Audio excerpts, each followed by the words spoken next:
So Dokkan has had its fair share of EZAs over the years. Some good, some bad, and as you saw by the title, this video is going to be very long, as I'll be going over almost every notable EZA this game has had, the EZAs that I think were worth going over and the ones that left an impact on my mind. So obviously I won't cover every single one of them, as that would just take forever.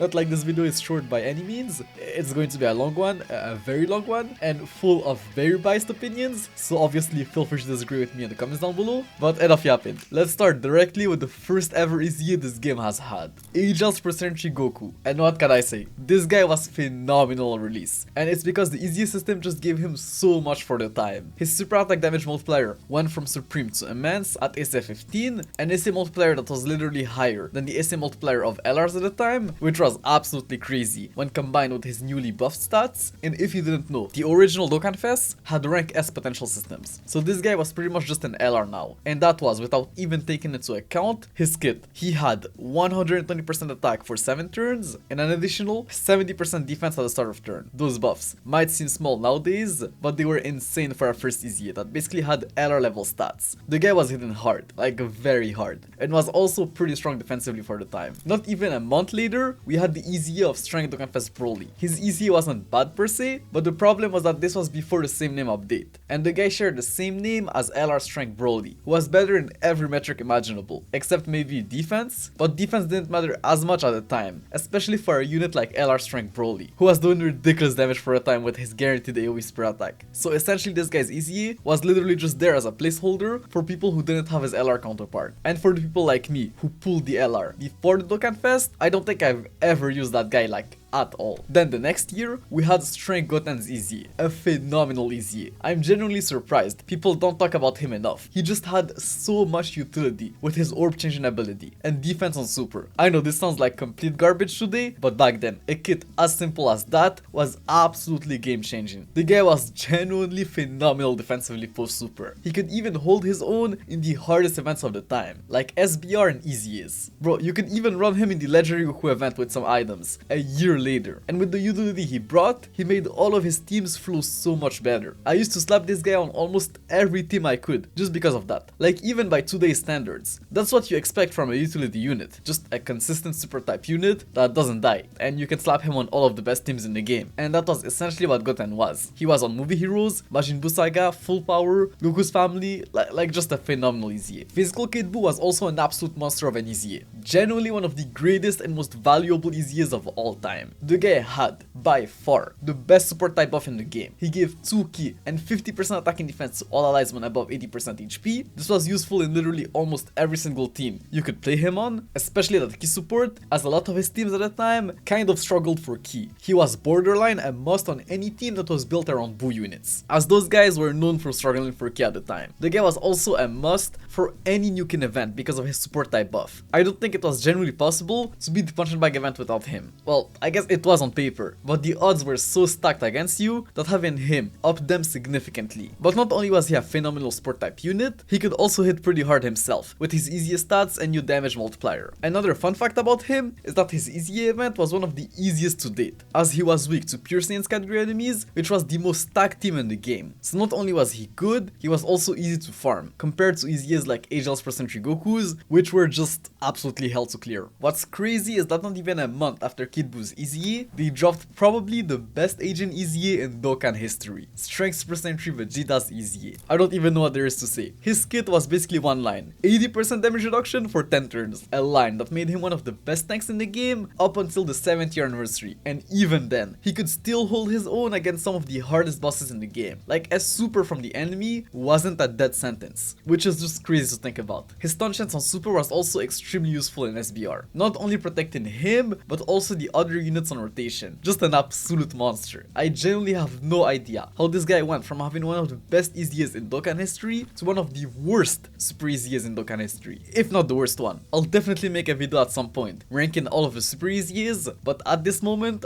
I genuinely think this is the worst Super EZA in Dokkan history. We also had Injanemba another month later. Bro, Dokkan really chained 3 of the best EZAs in Dokkan history back to back. Literally the golden age of Dokkan. But yeah, Injanemba was one of the strongest EZAs in Dokkan history. The guy was so ridiculously OP for the time. You guys have no idea. He had 70% attack and defense at the start of turn with guard, which was pretty insane with his EZA stats. Then after getting hit once, he gained 30% dodge chance for a turn and a 40% attack buff for 4 turns. A buff that was calculated separately for a total boost of 138% attack. And since this guy Rainbowed basically had LR stats, that 138% attack went a long way with him. The guy was doing so much damage basically for free, and he was also insane defensively with his guard and dodge chance. I remember seeing true showcase of this guy at the time, and he literally called him All Might, and that just stuck with me because this guy was literally All Might. He was untouchable and did so much damage. Like, he was an absolute monster. I used every single one of my good stones on him for the upcoming year or two until I had him Rainbowed. That's just how much better he was than every other EZA in the game. AGL Wrathful Broly was at the same time one of the best and worst EZAs in Dokkan history. Best because the guy was just absolutely phenomenal. He had so many stats for the time when fully built up, and he literally felt like using a raid boss or something. But he was also one of the worst EZAs because he EZA'd on release. So as soon as the next power creep wave hit the game, the guy was dead. This guy hasn't been usable since the year he released, and probably will never be, unless they decide to super EZA banner units. Like, no idea what they were even thinking EZAing that guy on release. He should have been a lot better. He should have at least stacked attack and defense on super or something like that. That would have made him a beast in the Legendary Goku event that released the next year. The guy also came with the Blue Zeus EZAs, who obviously, in the grand scheme of things, weren't that crazy, but I'll mention them anyways, as they were definitely some of the best free-to-play units EZAs we got in this game. Not only because of how good and cool they were, but also because of their super attacks. I don't know what it was, but I found their super attacks to be so satisfying to watch. They were smooth and quick, and Blue Vegeta was also a beast for Broly's EZA. Not like it mattered that much, as this was probably the easiest EZA in Dokkan history, just because of the sheer amount of Super Tech Movie Heroes units we got in the following years. The next year started with an amazing EZA, and what people would deem as the worst EZA in Dokkan history. Strength per Gogeta's EZA was phenomenal for the time. He lowered attack and defense on Super, which was very good for SBR, had 77% attack and defense at the start of turn, which with his EZA stats practically made him an LR. You could literally argue that this was the first standalone LR Super Gogeta in the game. Like, just look at his stats Rainbowed post EZA. To put things into perspective, his base attack stat Rainbowed post EZA is literally higher than the attack stats of both the new Daima's percent for Goku and Agel's percent for Gogeta. Like, bro, his base stats were so high that with only one dupe, he had a higher APT than his in Dokkan Fest counterpart Rainbowed, and all of that while also being effective against all types. So the guy was practically unstoppable, just an absolute beast of a unit, but still not as crazy as Injanemba, ironically, but still insanely good. Unlike Agel Kid Buu's EZA, no idea what they were even smoking with that guy. This has to be one of the worst summonable EZAs in Dokkan history. The guy was literally bad before his EZA and after his EZA. It's literally the meme of the guy with a toothpick, but without the toothpick.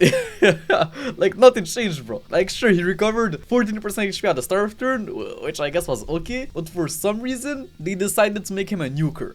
Like what? This just made no sense. Most of his teams had no rainbow orb changers at the time, and he couldn't even orb change himself. So I just don't know what they were thinking. This guy was just so inconsistent. He was either complete garbage or decent at best, depending on the amount of key spheres you managed to pick up with him. Like, let's not forget that this guy had the first team in the game to break 100,000 HP with his massive 70% HP leader skill back when he first released. I think if his EZA just gave him something like 150% HP to all types at a time, while also healing like 30% HP at the start of every turn, he wouldn't have been crazy by any means, but just a fun gimmick unit to use, you know? The father-son, Galegon, Vegeta, and Trunks were phenomenal EZAs. They were both super type units, given attack on super, and attack and defense all lies on rotation. Trunks even gave ki, so they were just so useful in all of the teams you could slap them on. Bro, they were super type units who could hold their own both offensively and defensively, which was just so good for a time. Trunks even shared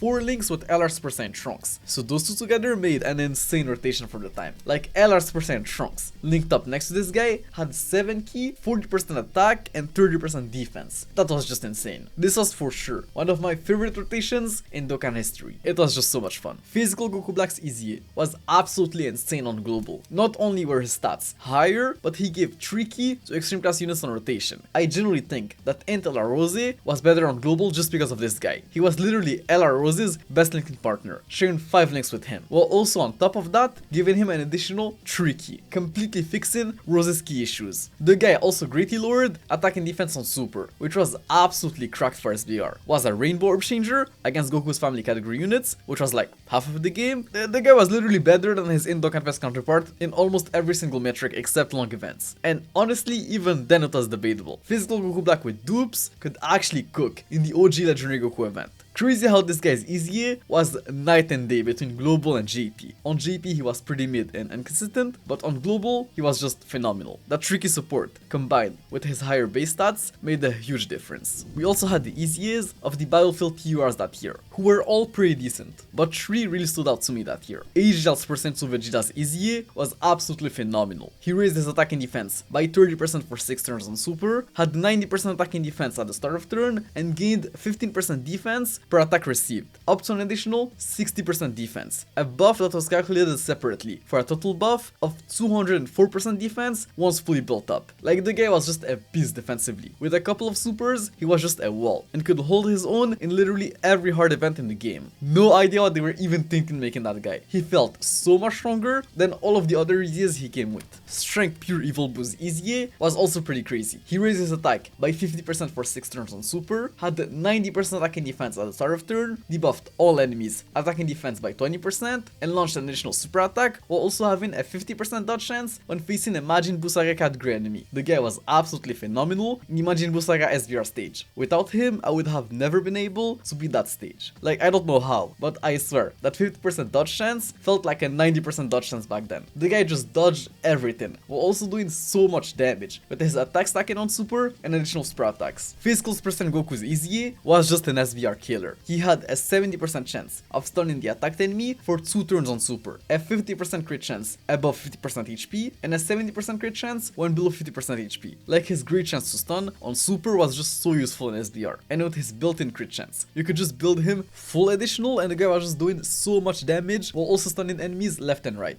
He was just so good. I remember Truth blazing that guy so much back in the day, and rightfully so. This guy was a pretty crazy EZA for the time. The free-to-play EZAs of Exchange Goku and Gohan and Vegeta and Trunks were literally some of the best EZAs in Dokkan history. It completely changed everything for them. They were good before their EZAs, more so Goku and Gohan since they stacked defense on Super, but post EZA, Goku now lowered attack on Super on top of his defense stacking, making him not only a phenomenal option for the Legendary Goku event, but also Super Battle Road. And since Vegeta and Trunks now stack defense on top of stacking attack on Super, they were even more insane for the Legendary Goku event. Like, exchanging it to Trunks at the end of the event to finish MI Goku was just so satisfying to do. These guys were literally some of the best Legendary Goku event units in the game as free-to-play EZAs. That's just how good they were. But unfortunately, most free-to-play EZAs this game had weren't all that. And I know that if we start talking about fumbled free-to-play EZAs, this video is just never going to end. But I'll mention one really quickly. My GOAT in Future Trunks, probably one of the worst free-to-play EZAs this game has known. Like, bro, the guy had most of his buffs locked behind specific conditions, which could have been alright if those buffs were good, but they weren't even all that. The guy was basically nothing if he wasn't facing an Android enemy, and just mid or honestly even trash at best when facing an Android category enemy. I remember his EZA even being bad in Extreme Z areas. Like, that's just how much it sucked. And the fact that the guy dropped right after some of the best free EZAs in Dokkan history didn't help at all. The 2 Gotenks' sub EZAs were absolutely phenomenal. Physical's percent Gotenks was already pretty decent before his EZA, thanks to his ceiling on Super and very good link set. So his EZA just brought his stats to moderate standards, and I guess gave him some more ki, which was more than enough to make him absolutely insane. Then Strength's percent Gotenks became an SBR monster, starting on Super and giving 1 ki and 40% attack and defense to all allies on rotation when facing 2 or more enemies. A pretty big support type buff, especially for a unit that was on the fusion category, like a category that was already filled with some pretty insane units. Like, the value this guy brought to the team was just insane. I still preferred his physical counterpart though, as he was less RNG reliant, but this guy was just as good, if not better, if you're lucky with the stuns. They were just both insane. The EZA of Strength Omega Shenron was also pretty damn good. The guy unconditionally debuffed all enemies attacked by 40% at the start of turn, making him an absolute beast in SBR, while also giving 2 ki and 40% attack to full power category allies. Like this guy was just insane. The only issue is that he lacked teams at the time. He couldn't be run on the Shadow Dragon Saga category since he shared the same name as the leader of the category, so you could unfortunately only run him on full power. If the guy had dropped before the same name update, he would have probably gone down as one of the strongest EZAs in Dokkan history. Like he was just that good. He just unfortunately never got the opportunity to fully shine due to his lack of teams. Agel's Per Vegito's EZA has to be one of the most controversial EZAs in Dokkan history. On one side, you had people saying that this guy's EZA was horrible, and on the other hand, people thinking that this guy was pretty good. And for someone who was there when he first dropped, the guy was literally good before his EZA. He was one of the only units in the game who could actually tank normals in SBR. And since counters procced on dodges, you could literally build him full dodge, and he could dodge a super attack with some luck, making him one of the best tanks in the game. And even though they barely gave him anything with his EZA, they gave him just enough to bring him back to life. So the guy was, in my opinion, phenomenal. You just had to be careful with enemy super attacks. And he could literally cook with his counters, doing so much damage, while also being one of the best tanks in the game, at least against normals. Honestly, I remember him even being able to tank super attacks in some scenarios in SBR. You were left with barely any health most of the time, but it was still possible. Strength Android 17's EZA was surprisingly pretty good. He stacked defense on super, and that alone made him very good in every long event the game had to offer at the time. But I think the fact that he also orb changed while having built-in additionals just made him insane. Those three things combined went a long way with him and made him a phenomenal EZA for the time. Text Percent Vegeta was also a surprisingly very good EZA, and for one simple fact, he stacked defense on super. This was enough to make him an absolute beast for the Legendary Goku event.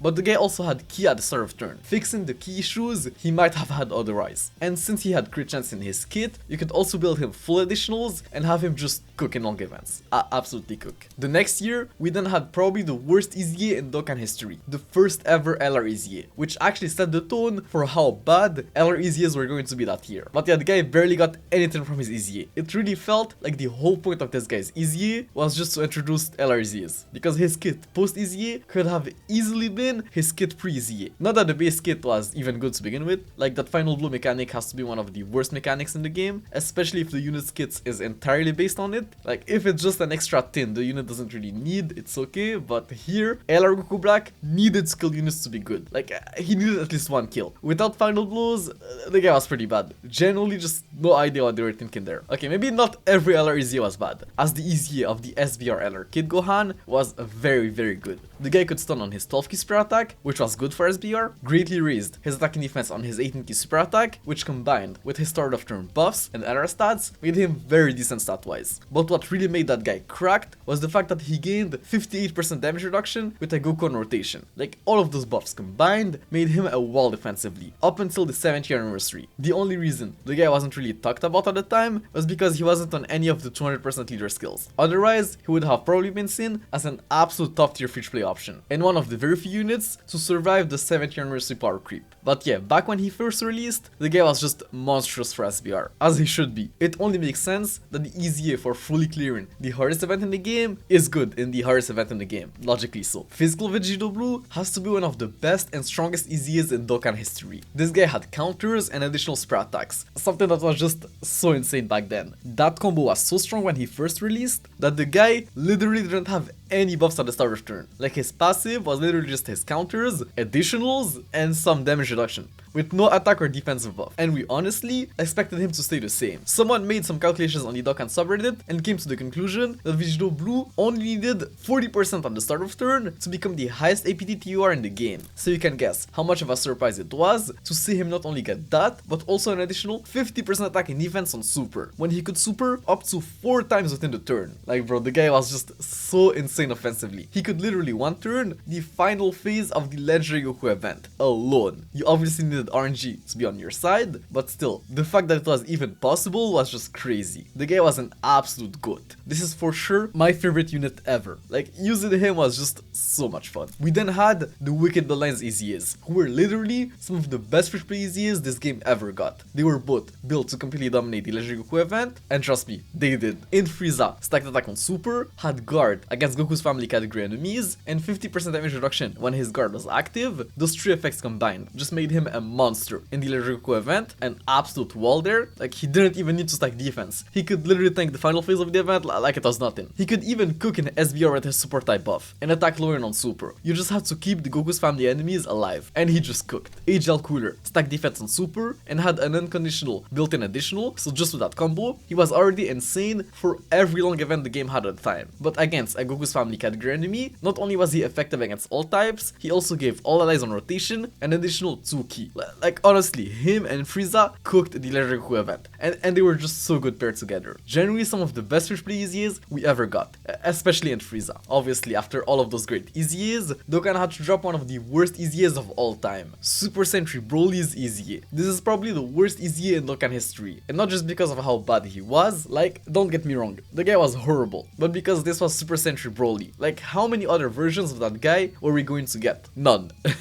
So this was their only chance back then to make him usable, especially considering the fact that the guy was literally bad when he first released. So they fumbled him twice, and Super EZAs weren't even a thing back then. So this guy was not only never good, but was potentially never ever going to be good. He was bad post EZA for the exact same reason he was bad pre EZA. That single line in his passive killed him twice. Minus 6% defense per key spheres obtained. Like, what did they even smoke before designing that guy? He was literally hitting the same numbers as the other Neo Gods leaders, maybe even worse sometimes, while being infinitely worse defensively. To justify the defensive debuff, he should have gotten a lot more than 12% attack per key spheres obtained. The guy wasn't even a glass cannon, he was just glass. Agel's per 17's EZA on the other hand was the absolute opposite of Broly. His EZA was phenomenal. Fully built up, the guy was literally untouchable. He was so good defensively that he was the only Neo God leader to survive the 70th anniversary power creep. Post super, he could hold his own there, and it's not like he wasn't doing damage either. Fully built up, he was consistently hitting higher numbers than the previous mistake of an EZA, Super Sentry Broly. That guy was just an absolute W. Physical Fat Boost EZA was also a pretty decent EZA worth mentioning. The guy only needed to take 3 attacks to be fully built up, and since all of his buffs were calculated separately, he looked pretty good, both offensively and defensively for the time. And that healing he had was just so useful. It helped so much in SBR. And the fact that it was unlimited was just crazy. This guy was probably the best hero exclamation plan EZA we ever got, or at the very least in the top 3. Speaking of Boo, we also had the EZA of Exchange Boo and Hercule the next month. He was just amazing. This guy was obviously good in long events, since he greatly stacked defense on super, but he was also good in SBR, since he not only lowered attack on super, but also had dodge and damage reduction in his kit. I remember building him full additionals and just being amazed by how good of a tank he was, especially for a Fish Play EZA. The support was also very useful, since the Majin Buu Saga category was stacked at the time. I don't really remember exchanging it to Fat Buu much, like the Hercule part of the card was just so much better, but yeah, the guy was just an insane Fish Play EZA. LR first from Frieza's EZA was legendary on release. The guy was genuinely so good that it felt like they gave us a summonable LR for free. Looking at his kit now, it might be hard to understand why, especially since his kit was very similar to LR's Percent Goku, who was nowhere near as good as this guy, but here's why. He released after a link level update, so a lot of his links got massively buffed, especially big bad bosses. With all of his links active, he gained an additional 85% attack and 50% defense, which then added to the multiplicative buffs in his passive and his LR stats. Yeah, the guy was just insane. The attack stats he was launched in turn 1 were genuinely more impressive than most of the summonable LRs we had in the game at the time. And since he also greatly lowered attack on his 18k super, he was just so good in SBR and ESBR, which were the hardest events in the game back then. The Blue Goku EZA was also pretty crazy. The guy was simple but effective. All you had to do was run him on a full Realm of Gods team and he just cooked for free, outputting some very decent numbers for the time, while also giving crit chance and attack to the whole rotation. He honestly, in my opinion, felt better to use than his Dokkan Fest counterparts EZA on release, at least on a Realm of Gods team. He didn't need any build up or anything, he was just great turn 1 for free. The next year started with a pretty disappointing EZA. Don't get me wrong, Strength Janemba's EZA wasn't bad per se. If you built him full dodge, he actually did his job pretty well. The problem is that in Janemba was just so good on release that we expected this guy to have that same aura on release, and he just didn't. The fact that people were debating at the time whether he was better than in Janemba said a lot about his kit. In Janemba was hitting harder and Strength Janemba was better defensively, but the differences were so marginal that most people pretty much agreed that they were essentially just the same unit, which wasn't the worst thing ever, since Injaneba was still good, but it was definitely disappointing. I personally felt like he was fun to use if you built him full dodge, but I think they should have given him more attack, and maybe raised his base dodge chance to 50%. But maybe that would have been a little bit too crazy for the time, as he was still one of the best defensive units in the game anyways. But yeah, this guy could have been so much more. Inti Goku's EZA, the first ever category leader to get an EZA, and he was honestly pretty amazing. His kit was extremely basic and base, like he literally just stacked attack and defense on super while having attack and defense at the start of turn, but this combined with his post EZA stats was enough for the time, especially considering how cracked he was transformed. At transformation, you could get turn 1 in something like SBR, as you just had to be below 50% HP at the start of turn, and Goku was just so cracked. He still stacked attack and defense on super, which was amazing, especially combined with his 70% dodge chance. Like, the guy was literally untouchable, and literally untouchable in his first appearance, as he had a 100% dodge chance his first turn. That ability was just so cracked for the time. This was so useful everywhere, especially the God event. But I remember his EZA being a little bit controversial because of the massive gap between his base and transform forms. In base he was aight, and transformed he was just straight up a top 5 unit in the game, if not even top 3. I think that if they had just given him some sort of like dodge chance in base, even 30%, it would have just made him a generational EZA. He was still insane though, but he could have been even crazier. As crazy as it might sound, the free-to-play Goku's EZA that same anniversary was also pretty good. I remember reading his details for the first time and just wondering how this was a free-to-play unit. The guy stacked attack and defense on super, supported the best category in the game at the time, and had a 50% dodge chance. He was genuinely a top tier option on the 6th year anniversary LR's teams. I cleared most of the God event stages with this guy on my team, if not all of them, and the fact that the same name update dropped shortly after his release just made him so much better. You could actually run him and Inti Goku's EZA on the same team, and even before the update, I felt like this guy was better than Inti Goku at 55%,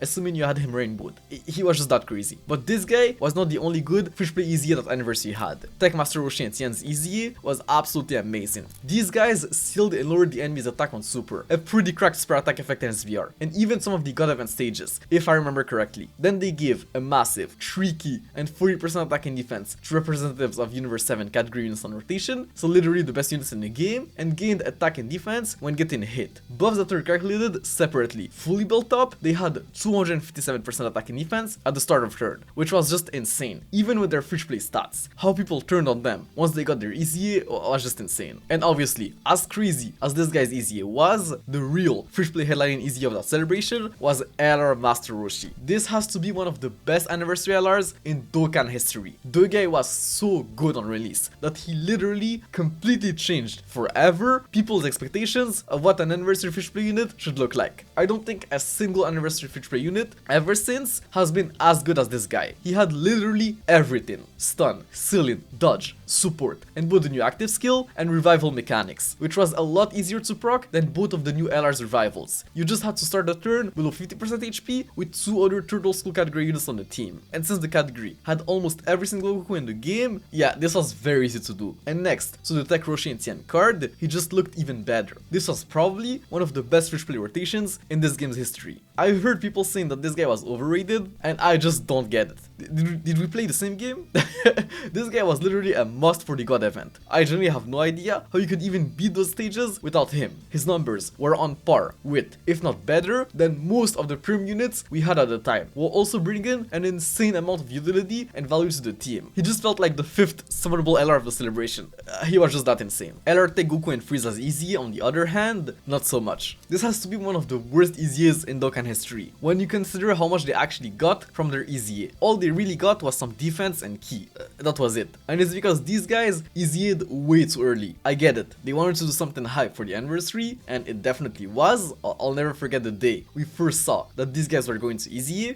Everyone was going crazy, as they were still pretty good for the time. Like, they were for sure one of, if not the hardest hitting turn 1 units in the game. But when they fumbled their EZA. They were still good, solely because they were already good before their EZA and didn't really need much to be fully back in the meta, but I think they should have just waited and given them a proper EZA. That 1k at the start of turn was just not it. You barely felt it at the time, especially after the link level update nerf. One of the very few units to actually get nerfed by that update, as key links didn't proc twice anymore in slot 2, so they struggled a lot more for key after that update. But I guess, since their buffs were calculated separately, they could look pretty crazy offensively on their team with all of the new super type units, whom they were the best leader for. Like, that 177% leader skill buff was the best leader skill buff in the game. So yeah, obviously they were great on release, but still, these guys EZA'd way too early. After the anniversary, we had the EZAs of Goten, Trunks, and Edge 18, who were just amazing and so fun to use. They all stacked attack and defense by 50% for 6 turns, making them insane in long events. They also supported each other as long as you ran them with characters who shared each other's names, and they had damage reduction and multiplicative buffs on super. They were just insane for regular EZAs. That new Dokkan Battle Goten and Trunks team might have just been one of the most fun teams I've ever used in this game's history, and it wouldn't have been as fun without those amazing EZAs. Super Sentry Gotenks' EZA also made us question what they were even thinking with Broly. After Super Sentry Broly's EZA, we thought they were going to keep the defensive debuff in his kit, but nah.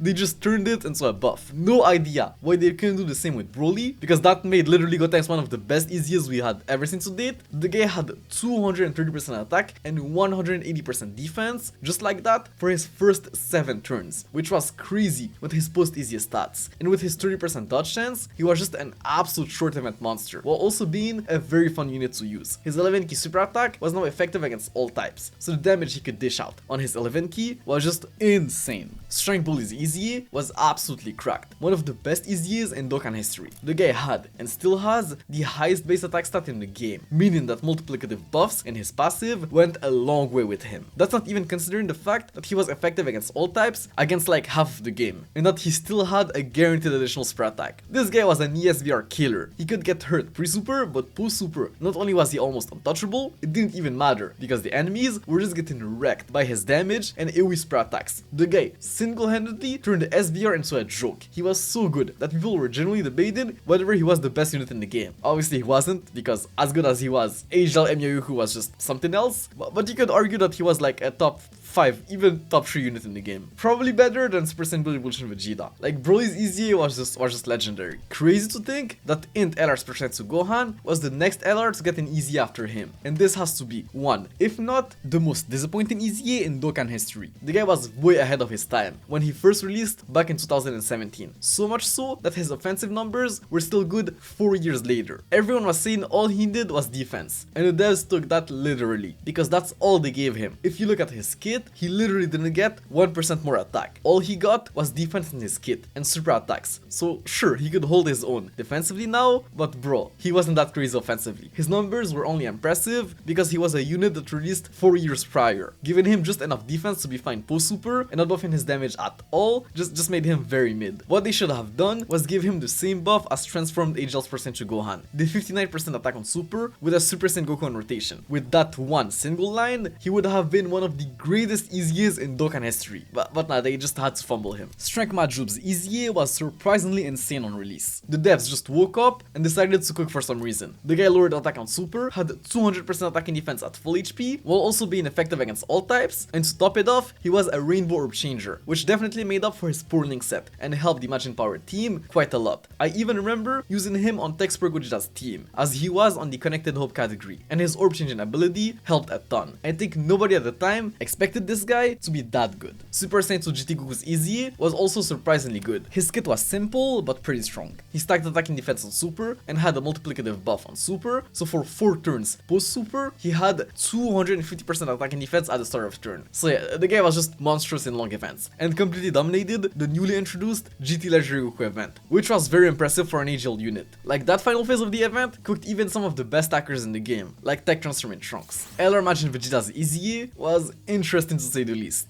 and probably one of the worst design EZAs ever. I have no idea what they were even thinking with his restrictions. I get it was there to reflect his final words before his final explosion, but it should have been handled better. There was literally no team where you could activate his Bulma condition, the strongest one, giving him 20% damage reduction. The Kid Trunks restriction was pretty bad too, but at least the buffs weren't that crazy, and the Goku restriction should have been having a Goku on the team, not on rotation. I also have no idea why the guy didn't have defense on Super. All the defense he really had was his 150% defense at the start of turn, which I guess was enough at the time. He was like comfortably sitting in the 100k to 200k range, and 180% attack on his 12k was pretty crazy. Like, this guy could do a lot of damage for free, and since he could stun on both of his super attacks, including his AoE, yeah, he was a beast in SBR. But still, I think his design could have been a lot better, because most of the time, the only lines of his passive that were active were the first two. Talking about SBR, the Prime Battle Trunks' EZA was probably one of the best free-to-play EZAs, if not the best one in this game's history, for SBR. The guy was an absolute monster there. He started the turn with 8k and 80% attack and defense, then gained an additional 40% attack and defense on Super, which was calculated separately for a total boost of 152% attack and defense. And since he massively raised his attack on his 18k Super, he could do a lot of damage, so it wasn't impossible to deliver a final blow with him, which turned him into like an absolute beast, as it gave him an additional 3k and 40% attack and defense. A buff that was calculated separately. Fully built up, he had over 200% attack and defense post Super. It was just crazy for a free-to-play LR. I remember his EZA being pretty controversial on release, mainly because of that final blow restriction. Like, he wasn't really that great outside of SBR, but I think people forgot that he was free. For a free LR, his EZA was amazing, and honestly the fact that he wasn't that good in long events was fine, since the Tech Trunks, who shared the same name as him, EZA'd not long after, and was very good in long events. The GT17s were amazing EZAs. They were literally just slightly improved versions of Kid Trunks, Goten, and 18 we had earlier that year. Their kits were the exact same, and since the Android category was stacked with support type units, their multiplicative buffs on Super went a long way with them. HL17 was doing ridiculous damage turn 1 for a regular EZA TUR, and In17 was insane post Super defensively. The guy could almost tank a Cell Max super attack post Super a year later, which was very impressive. Those two were just so insane. They generally made Super 17's team look somewhat good. My GOAT, physical feature Gohan, actually got the respect he deserved. His EZA was absolutely phenomenal. The guy was just a wall defensively, with his damage reduction and multiple defensive buffs. Sure, I do agree that the Future Saga Trunks restriction kind of held him back a little bit after like the 70th anniversary power creep, but as soon as we got LR Vegeta and Trunks, the guy was fully back. And just better than ever. Like, the guy was just an absolute monster on his team. He was generally so good defensively that you could still use him 2 years later. During the 2023 download celebration, they absolutely cooked with this guy's EZA, and I know his Super EZA a few years from now won't disappoint. 2022 opened with one of the craziest EZAs this game has known, Tech Janembu's EZA.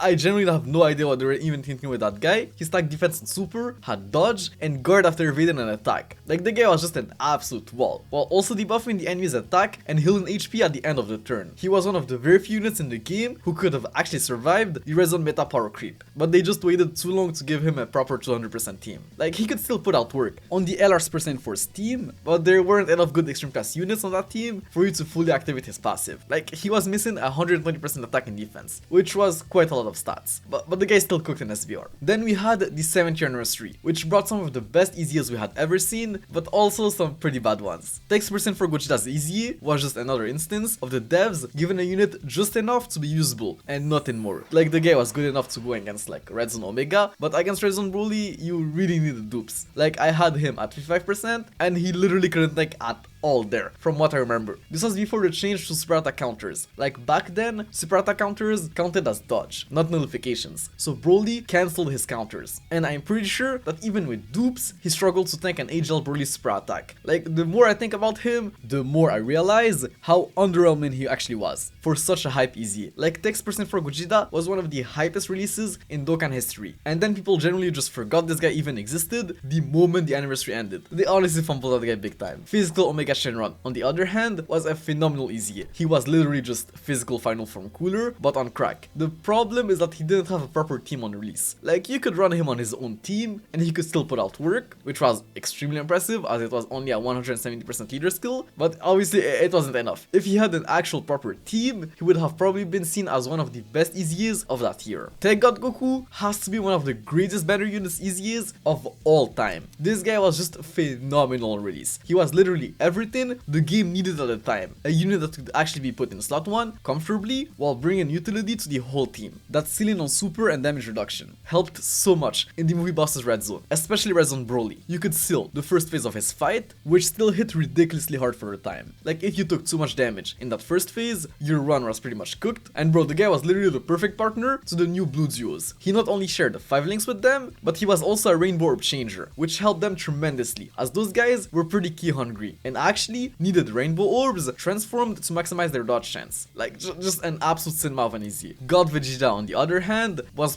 probably one of the worst designed EZAs of all time. I am still genuinely flabbergasted by the fact that they released these two guys together, and thought that it was acceptable to release that guy in the current meta. The guy was barely usable in SBR, let alone the red zone. While Goku had 77% damage reduction when facing a pure Saiyans or movie hero's category enemy, Vegeta had a great chance of stunning the attacked enemy. Brother, what? What were they even thinking giving that guy a 50% chance to guard? This was before we had a guard indicator in the game, so we had to gamble every turn, because with his guard, yeah, he could tank, barely, but without it, the guy was just a feather, straight up. This guy honestly should have stacked defense on super, and have guaranteed guard when facing a movie bosses or pure Saiyans category enemy. With those two changes, he would have been such a phenomenal EZA, but instead we got this garbage that they dared to call an EZA. Such a fumble, considering this is still to this day the only standalone God Vegeta we have in game. Maybe we'll get a new one for Saiyan Day or something, I hope so. As for the 3rd year anniversary LR's EZAs, well, these guys were generally still runnable before their EZA. Like, you could bring them into the hardest red zone stages before the EZAs, and somehow get away with it, just because of the sheer amount of stats these guys had, especially Vegito. He had one of the highest base defensive stats in the game, but there was just 2 major problems with them. The first one is that they were very dupe reliant. The difference between them at 55% and Rainbowed was pretty big, as their whole kits were built upon the fact that they had very high base stats. Then the second problem was how they handled their transformations. Vegito was so much better than Gogeta. It was laughable. Like, I generally have no idea what they were even thinking there. It was literally night and day. Not only was Vegeta better than Gogeta defensively by a lot, he was also better offensively thanks to his counters. I'm really wondering in what universe they were living on to think that dodge and crit chance on top of being effective against all types was equal to damage reduction and counters. Keep in mind that the hardest boss in the game at the time disabled dodge. Like, butter, this this just didn't make any sense. They should have given Gogeta an additional super attack, or even 2 for that matter, and then maybe they would have been on the same level. But yeah, Gogeta was probably one of the worst designed EZAs ever, while Vegito was honestly pretty insane. I wouldn't say his design was perfect, as his damage reduction being restricted to 3 turns could hurt you even at the time. Like, honestly, their 3 turns restrictions really made those guys age like milk. I'll never forget the day I first saw the LR's % for EZA details. To start off, nobody expected them to EZA this early, and on top of that, their kits just looked insane. They went from 80% attack and defense at the start of turn to an unconditional 140% attack and defense, building up even more stats at the start of every turn, and still massively raising attack and defense on their super attacks. Like, they were just insane, and the attack stats they could dish out at the time, especially turn 1, were just so crazy. Goku could literally casually break the 10 million attack range turn 1, something only GT's % Goku and Euchre was known to be able to do this fast, and their leader skills were actual genuine teams now. Like, 180% to the Goku's and Vegeta's families were not bad leader skills at all, while more so Goku's family, as that category was just cracked, and they even had an attack break when facing multiple enemies, which was just so useful in SBR. They were honestly just insane EZAs, but at the same time, didn't age that well, unfortunately. Strength Ultimate Gohan's EZA was such a controversial EZA on release. I don't think the guy was as bad as people made him seem to be, but he wasn't that great either. The guy had a terrible 50% chance to guard at the start of turn. Like, this could get pretty frustrating, especially since we didn't have a guard indicator at the time, and people had pretty high expectations for this guy, considering how cracked Tech Ultimate Gohan was. But let's be real, Tech Ultimate Gohan was a mistake. There was just no way they were going to let that guy stack defense on super, even though they honestly could have, considering he didn't have guaranteed guard. I personally liked running him alongside Tech Ultimate Gohan, as he gave him key support in defense, 2 stats that went a long way with the GOAT. But yeah, if we had some sort of guard indicator at the time, I don't think this guy would have been seen as a fumble. Tech Vegito Blue and Strength Rose. Where do I even begin? Tech Vegito Blue's EZA was honestly a fumble. We had such high expectations for this guy, considering how amazing he was on release, and with how crazy Physical Vegito Blue's EZA was, but they somehow managed to mess up his design. The fact that he had to get hit to get the tricky he desperately needed, as well as his crit chance when he got most of his defense post super, was just so sad. Like bro, the meta didn't have many over and flash units at the time, so this guy actually struggled for key and wasn't a slot 1 unit at all, outside of like very long events, where I guess you could bring the LR Tech Vegito Blue and together they made a pretty fun rotation. Like the guy could definitely cook in the Legendary Vegeta event, but Red Zone, yeah, nah. Maybe if you had him rainbowed, like I had him with one dupe and he just sucked there. Even if the stars aligned and you somehow managed to launch a ton of additional super attacks with him, putting him in slot 1 was still a gamble. He could barely tank some of these boss's super attacks post super, so imagine pre super. But like I said, I didn't have him with multiple dupes, and this guy was heavily dupe reliant, probably one of the most dupe reliant unit in this game's history because of all of the RNG in his kit and with how much stats made a difference on him. Like the guy to me felt like a fraud most of the time, launching a super attack and 2 normals. The free play LR EZA Vegito Blue was much better and much more reliant and consistent in my opinion. Talking about him, before his buffs, Strength LR Vegito Blue's EZA might have actually been the worst EZA in Dokkan history. Like not even joking. His EZA was so bad that players were considering not even fully EZA in him. Like the guy was somehow better before his EZA than after. Like I just want to fully understand. How badly can you fumble a unit for players to genuinely think that he's better off without his EZA passive? Like that's just crazy. And honestly, yeah, it was true. Like his whole kit post EZA worked against him. He just had way too much key, when what you wanted to do with that guy was hit his 12 key super attack to stack defense. But with his EZA, you just couldn't do that anymore. And they just thought that giving him a 30% chance of launching an additional super attack would compensate for that. Like, nah bro, I genuinely wonder sometimes if the devs actually played their own game. They dropped one of the biggest power creeps in this game's history, and then released that guy like there was no problem there at all. Like bro, what? Thankfully everyone pretty much agreed that he sucked, so both global and Japanese players spammed the official Twitter account, and they eventually folded under the pressure and actually buffed that guy. They didn't do much, but enough for this guy to actually be consistently good. They changed his medium chance of launching a super attack to a high chance. Like on paper this doesn't sound that crazy, but in game it made a huge difference. You could actually see him launch at least one additional super attack almost every turn, and with the crazy skill orbs they dropped for him on the story mode, yeah, he could get pretty insane very quickly. He somehow stacked faster than Tech Vegito Blue due to his higher LR stats, and was, like I said earlier, in my opinion, a lot more consistent than Tech Vegito Blue's EZA. Rose's EZA was also pretty interesting. I don't know what their obsession was with the final blow mechanic at the time, but bro, that thing was just nodded. The guy was for sure very good if you were able to proc it, as the buffs were multiplicative, but even then I feel like he should have gotten guard instead of being effective against all types, considering how garbage the final blow restriction was. The guy was definitely alright on release due to the sheer amount of utility he provided to the team, and the fact that LR Tech Rose and Zamasu was like a top 10 EZA in Dokkan history. Like generally, LR Tech Rose and Zamasu's EZA were just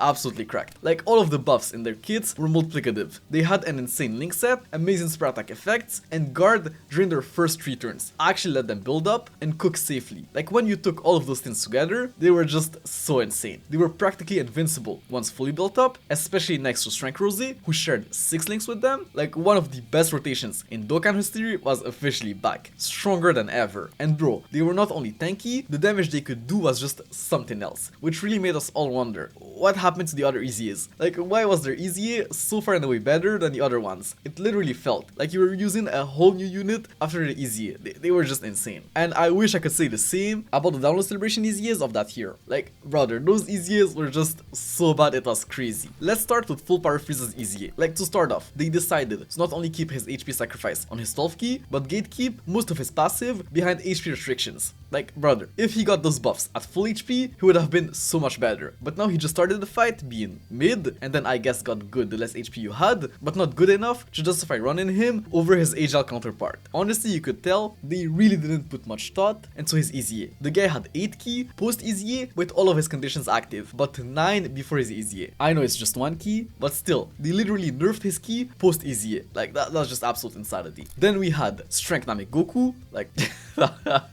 brother, like but this has to be like a top 5 fumbled EZA. Like there's just no way they dropped that guy like that and thought it was acceptable. To start off, he didn't stack in base, which was horrible, since he could only transform at the earliest, starting from the 3rd turn from the start of battle. And below an HP threshold. So if the stars didn't align and you didn't transform with him on turn 3 or 5 at the latest, your run was pretty much over. Then transformed, they gave him the infamous 30% chance to guard. Like brother, 30%?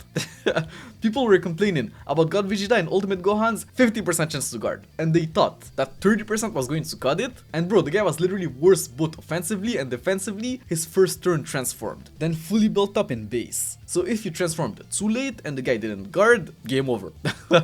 Like bro, the guy had some of the best animations in the game, and was a very anticipated EZA. To just make him that frustrating to use was just such a fumble. Like all things considered, the guy was definitely not complete garbage and could still cook when the stars aligned, like I'll give him that, but like I said multiple times during the video, we didn't have guard indicators at the time, and this just made that guy so much more frustrating to use. No idea how we had this guy and Strength Cooler's EZA within the same celebration. Strength Cooler was literally one of the greatest EZAs in Dokkan history. Crazy to think that this guy was literally one line away from being a fumble or mid at best. The fact that he stacked defense on super changed everything, especially since they gave him a built-in additional. Like the guy just cooked with that and his super type buffs. He was just insane. Next to the new LR Final Form Cooler, he gave him 2 key and 50% attack and defense, not even including all of the links they shared together. They were just an insane duo. And Cooler transformed was also pretty cracked, with all of the defensive stacks he got in base, and attack stats transformed, with his guaranteed crits. Like the guy was literally just as good as when he first released, and he was insane when he first dropped. So this was just such an amazingly well designed EZA. Strength Xenos Percent Goku's EZA was amazing on release. The guy had guard and damage reduction, one of the craziest defensive combos in the game. He was one of the very few units in the game that could actually survive a Cell Max super attack in slot 1, pre-super, and could easily tank it post-super. He was just that cracked. And turn to shame all of the other heroes' EZAs, especially his Vegeta counterpart. Vegeta was genuinely so trash compared to this guy. Like sure he could do damage, but that was it. The guy couldn't take a hit at all. I generally just do not understand the devs and how they make these EZAs. In what world is disabling the enemy's guard on the same level as having guard? This was not 2016, brother.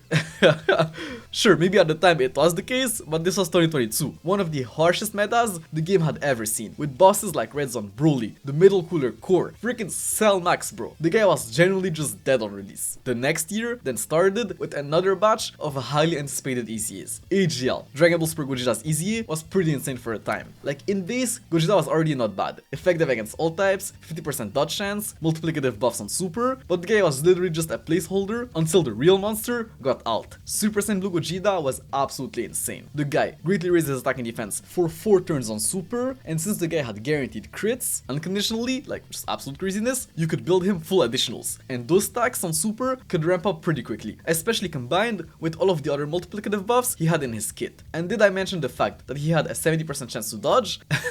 Like the guy was just crazy. He was basically just a modern version of the Blue Fusions, but better. Float him off on his first appearance, and then once transformed, just cook with him. Broly's EZA on the other hand, yeah, they fumbled big time. I think I only used that guy like once, and then saw how trash he was and never touched him again. Like the guy was essentially just stats, and didn't even have enough of them against the hardest bosses the game had to offer at the time, but I guess he could still cook in SBR with his additional AoE super attacks, but that was about it. And honestly not even that crazy at that. He still got clapped without items in the SBR, and his AoE damage wasn't as crazy as I thought it would be. He did do damage transformed though, but it was pretty inconsistent, and he was just too bad defensively to even be worth running into any of the big 3 hard events of the time. Like no idea how they dropped Broly and Gogeta within like the same celebration. They just literally they were just night and day. AGL LR Gohan's EZA was absolutely insane. He essentially just got what he needed to be back into the game, meaning higher start of turn buffs, faster build up with his high chance of launching an additional super attack, and even guard. Sure, you had to be above 58% HP, so this guy could get caught below that HP threshold, but at least we were guaranteed to have his guard up turn 1. And anyways, you could run him next to the new Carnival Goku, and they not only did share 7 links together, that Goku also had a revive when below 58% HP, so it kind of solved that issue.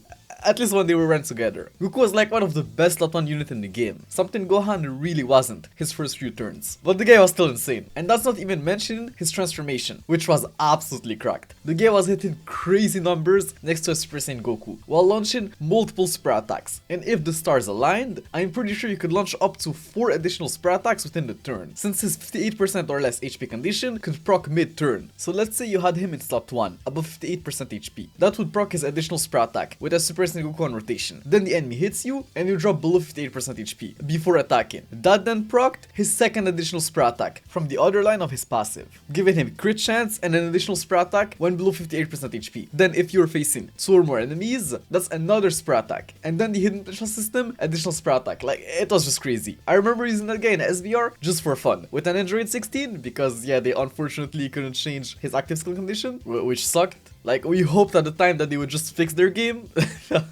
and how everything is coded so that they would be able to change active skill conditions, but nah, they just didn't. At least we had a decent Android unit we could run on his team, being the Angel Gamatsu that released the year prior. In Cells, EZA was also pretty good. Well, at least transformed. In base, I think he was worse than Gohan, mainly because he lacked any real defensive mechanic. He didn't have guard, dodge, or damage reduction in base, so he could die from super attacks and even take damage from normals in some events, but at least they buffed his transformation condition. Now you only had to be below 40% HP. Like, going from 30 to 40% doesn't sound like much, but trust me, it made a big difference at the time. You could see him transform almost every run, especially with how cooked he was defensively in base. And transformed, the guy was just an absolute monster. He could now orb change, meaning picking up 8 key spheres with him wasn't uncommon anymore, and when you did, bro, the damage this guy could do was just insane, as all of those buffs were multiplicative. He had like 736% attack post super. Like, this was just crazy. And on top of that, you could actually run him in slot 1 with the right amount of key spheres, as he gained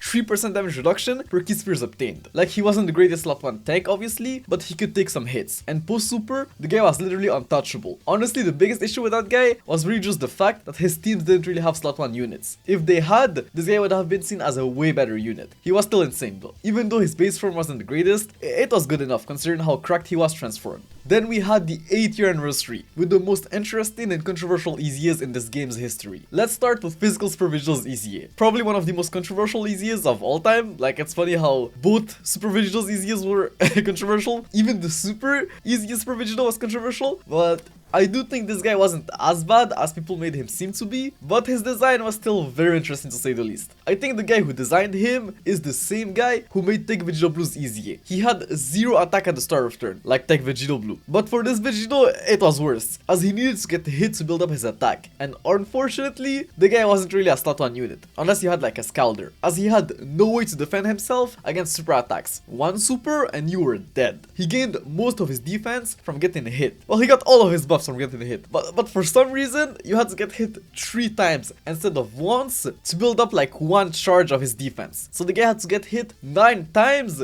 to fully build up his defense, which was just absolutely insane. Like, brother, the guy only needed to get hit 6 times to build up his attack and 10 before his EZA. And trust me, you never saw that back in the days. I don't think I ever saw a fully built up physical for Vegito before his EZA. So the fact that it took 1 attack less to fully build him up EZA'd was just crazy. And as you can probably guess, the guy literally did no damage unless he landed a crit, and the guy had to crit to do damage. I guess this was expected with how tanky those bosses were starting to be. Like, the only Vegito that could actually do damage with his counters at the time without a crit was in Super Vegito, and that's just because of his like massive LR stats. But the fact that physical Super Vegito's attack stats were also underwhelming was just crazy. So like, the guy was essentially just a unit that did no damage most of the time and died as soon as 1 enemy super attack touched him. But the reason I didn't especially hate the guy was because he was at least extremely good at one thing, and that was tanking normals. So in my head at the time, I was like, okay, at least he'll be able to tank normal attacks forever. But I don't even know if that's true anymore. Power creep has been so crazy in the past year that I don't even know if the guy can tank normals in some of those newer events. But hey, at least the guy was very good, and like that new Omega event that released like later that year. But yeah, I still definitely understand why most people saw this guy as like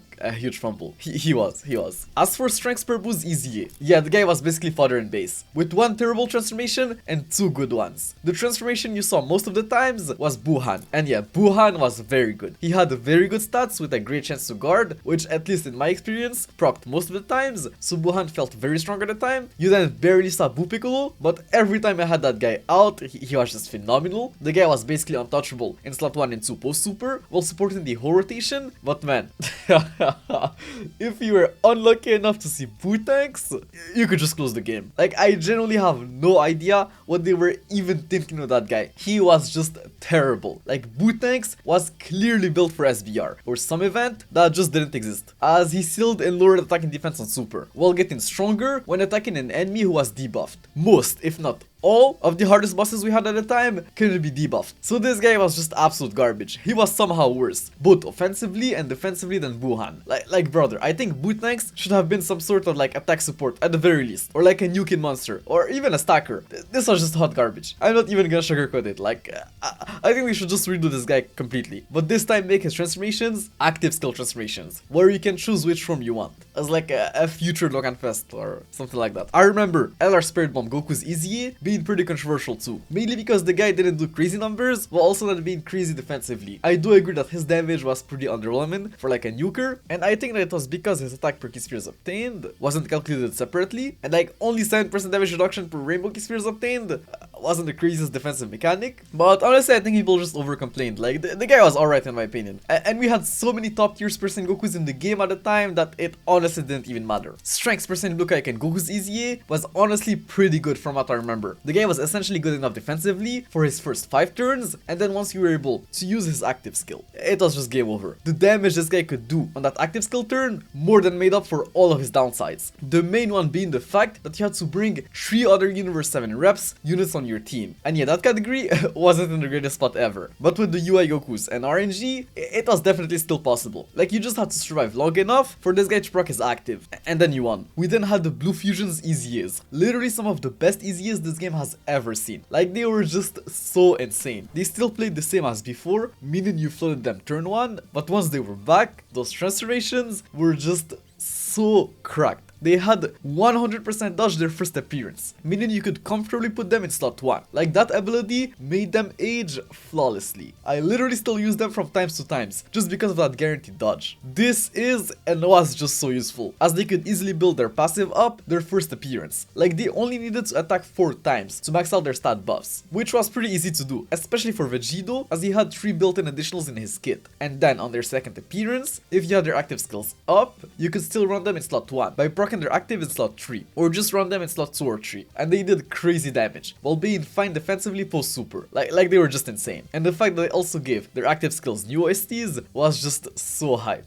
I genuinely think that those two were better with their EZAs than when they first released. They were just so insane. On par, if not better, than the anniversary headliners. Maybe not better than Orange Piccolo in like the GT duos, but for sure better than the Z duos. LRK on Killfla's EZA has to be one of the most disappointing EZAs of all time. It genuinely felt like nothing changed after their EZA. It literally just made them barely runnable in the current meta. Like, they still needed time to build up without having any defensive mechanic early on to actually help them build up safely. But my biggest issue with them was probably their damage. It genuinely felt like they were just doing no damage to me, while not stacking fast enough to be defensive juggernauts. So honestly, they just felt very underwhelming to me, which was just such a fumble, considering how crazy their initial release was. It generally felt like they were just too scared to make the same mistake twice, so they just gave them the bare minimum. Physical Piccolo's EZA, on the other hand, met every expectation we had. We obviously knew the guy was going to be cracked, as he had an unconditional Scalder while stacking defense on super. All he needed really was more defense, and that's essentially what they did. They gave him more stats and an additional potential super attack, so the guy was just insane. It definitely helped that one of the best units in the game was another Piccolo, even though they didn't have like the best synergies together. It didn't really matter. Like, permanent Scalder just overwrote everything. That was just too broken. But especially back then, when you had units that could actually survive like enemy super attacks. And transformed, the guy could actually do crazy damage while keeping the Scalder and having damage reduction on top of that. So he could actually tank supers in slot 1 after some stacks. Transformed, so yeah, the guy was just insane. The LR Gohan and Goten's EZA could have been great if it had released at a different time, but the fact that they dropped that EZA as part of Turles' celebration was just so random, and definitely a weird decision. They weren't bad per se, but they weren't crazy either, and their teams were already pretty stacked. So there was really no point on running them over the other better units the game had at the time. They should have stacked defense on super, or had some sort of defensive mechanic, like guard or damage reduction. Them being just stats, while still taking time to build up, really hurt them. Now let's cover one of my favorite celebrations of all time. As a future Sega stan, best believe I ate good that worldwide celebration. Tech Trunks' EZA was very controversial on release, and understandably so. The guy didn't stack defense in base, which made him very frustrating to use, as it just took too too long for him to build up transformed, like you had to keep him on rotation and pray that the enemy doesn't super him for his first 3 appearances. But afterwards, the guy could actually cook, as he greatly stacked attack and defense on super, while also being able to launch up to 4 super attacks within the same turn, starting from like his second appearance transformed. So in long events, he could look pretty insane, and his second transformation wasn't something you could only use for 1 turn now, as they made his orb changing ability permanent. Like overall, I liked his EZ, but I do agree he should have had guard or something his first few turns, especially considering how much better Angel Zamasu's EZ was. Angel Zamasu's EZA was just absolutely cracked on release. One of the craziest EZAs we had ever seen for sure. The guy stacked defense with damage reduction. This was just so insane back then. He was like a top 10 EZA at UR for the next year or so, just because of that combo. His second transformation was still useless from what I remember. Like there was just no point in transferring into that guy as he just didn't do enough damage to justify the massive defensive cut. But yeah, like the merge Zamasu part of the card was just cracked. Honestly, even his base form. Like in base, he stacked defense faster than transformed. Just an all-around amazing EZA. In Future Gohan's EZA was also amazing. The guy was an insane support type unit, was invincible below 70% HP with his damage reduction, a buff that could proc mid-turn by the way, so the first few hits would hurt, but then he was just untouchable. So you just had to not get hit by a super first, and even then, you had a 50% chance that his guard would be up. Then transformed, the guy was just a monster, as he had his damage reduction up at all times, while having multiple negative buffs in his passive, and guaranteed spare attacks against the hardest bosses of the time.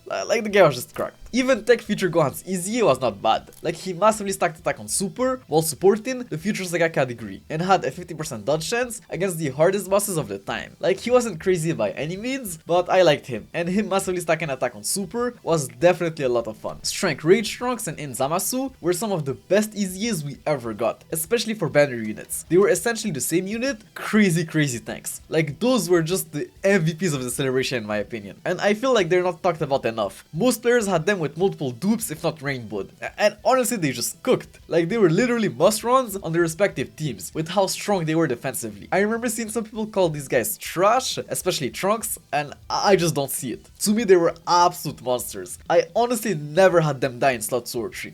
They were just absolute defensive juggernauts. If you want to talk about garbage, let's talk about Ingoku Black's EZA. Yeah, this was trash. I don't know what they were thinking with that guy. He needed even more time than Tech Trunks to build up, and somehow started in an even worse position. Like the guy was so bad on his first appearance, and the fact that his additional spray attacks were locked behind a super class enemy restriction when the hardest bosses in the game were extreme class enemies, just didn't help at all. Like his transformation wasn't anything too crazy either, like he was just raw defense, but didn't stack fast enough. He could look good against like super class enemies, especially those who attack could be lowered. But from what I remember, none of these bosses that he was good against were that difficult to begin with, if any. So the guy was just an L for the most part. And LR Rose on the other hand was pretty good. The guy could dish out insane numbers turn 1, just like when he first released, while also now having a guaranteed additional super attack, and with some luck, if you were able to get his hidden potential system super attack, yeah, the guy could look pretty good defensively too. And they actually fixed his final loop mechanic. Like you just had to kill one enemy once now, which wasn't very hard, considering this guy was probably the hardest hidden turn 1 unit in the game at the time. Unfortunately, they couldn't change his rage form condition, so I don't think I ever saw it, but if you were somehow able to achieve it, it definitely helped a lot in like those harder events. After the worldwide celebration, we had Strength Jiren's EZA, considered by many as one of the worst EZAs in Dokkan history. And yeah, I agree. The guy was literally unrunnable in all of the hardest events of the time, but he was an absolute SBR monster, and that's the first thing I thought when I first read his kit. Like this guy was going to absolutely cook SBR, but I do agree it was definitely a weird choice to release a unit that was only good in an outdated event. Keeping his damage reduction restricted behind like a 2 enemies or more condition was it was a decision. Like but I guess we still got more SBR stages every month or so. But then how many of those stages could you actually run him? Not many, considering the guy only had like 6 categories. And I'm pretty sure most of them already had their stages. But yeah, this guy was just terrible outside of SBR. Like there's really nothing else to add here. As for the heroes EZAs that year, 2 of them really stuck out to me. Physical percent for Vegito's EZA was absolutely insane. The guy was an insane support type unit for all of the heroes percent 4s, including the new limit breakers percent for Vegito, who was borderline design the best TOR in the game, while also having 35% damage reduction on the hero's team and a super attack counter. Like, the guy was just insane. He felt just as good as when he first released. And trust me, this guy was pretty damn good on his initial release. Int Dark, Masked King's EZA was also pretty cracked. The guy had guard, multiplicative defensive buffs, and recovered a percentage of the damage he dealt as HP. So even if the guy somehow got hurt in slot 1, he would just heal back to full HP. My problem with him is that he was very dupe reliant, as most of his defense came from his stats, and his base defensive stat without dupe was pretty low. But otherwise, the guy was probably the best hero's EZA we got that year. It was definitely between him and like Vegito. 2024 started with Text Percent Goku's EZA, which was honestly pretty well designed. The guy greatly stacked attack on his 12 key, while also being pretty insane defensively with his 50% damage reduction, and then once you wanted to, you could proc his 18 key super attack and nuke the enemy, while also breaking one of their attacks. Like, when he first dropped, he was very good, but it was still weird that they just waited so long to drop him alongside another Super Sentry Goku, and I don't know why, but the guy unfortunately just aged like milk. But like I said, on release, he was amazing. Strength Kaba was probably the best monotype support EZA, not only because he had arguably the best super attack effect of the bunch, like stacking attack and defense by 50% for 9 turns on super was pretty crazy, but mainly because we got so many insane strength type units and EZAs the following year, like Beast Gohan, Yagoku's EZA, Kefla's EZA, especially Kefla. Like, he worked so well with her, with like the orb changing and the support. This is the only monotype support I actually chased dupes for. I literally summoned until like I had him rainbowed, and I didn't regret it one bit. Like, the guy was just so valuable. Talking about UI Goku, his EZA dropped shortly after and was absolutely phenomenal. With a full representative of Universe 7 rotation, he had 84% dodge chance before receiving an attack, which was pretty crazy. Like, I know a lot of players didn't really like that guy, as he didn't dodge for them, but for me, that guy dodged most of the times. So I remember him being very good. And honestly, even if he didn't dodge, as long as he dodged one attack, he could take normals comfortably from any boss in the game, at least with dupes. So yeah, the guy was good. Then we had the 9th year anniversary with its fair share of EZAs. In the Broly and Paragus has to be the saddest EZA to ever release. They just had so much potential. Like, they stacked defense and super, could potentially have 100% damage reduction after 4 super attacks, and were insane supports for 2 of the strongest categories in the game. But they just had to have 2 categories on release, who literally had no leader skill. Like, they dropped during the 9th year anniversary, and they couldn't be run on any of the new headliners teams. I'm pretty sure they didn't even get a team up until the 10th year anniversary, but it was too late by that point. Just so unfortunate. They should have had more than 2 categories. Like, why aren't they in Exploding Rage? Broly definitely is exploding by rage, and you can even make the argument that Paragus was too. Like, if I were Paragus, I would be exploding with rage like 24/7, considering like